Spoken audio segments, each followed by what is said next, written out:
থেকে চরজামিরা বাজার পর্যন্ত কোনো রাস্তা না থাকায় আমাদের মানে এমন কষ্ট হয়েছে যে কষ্টের এক কথায় বলা যায় চরজামিরার মাটি মুক্তিযোদ্ধার ঘাঁটি।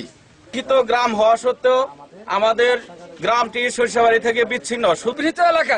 এই এলাকায় একটা মানুষ যদি অসুস্থ হয়ে পড়ে সেই মানুষটাকে হসপিটাল। এখানে একটা ব্রিজ 2006 সালে ব্রিজটা ভেঙে গেছে।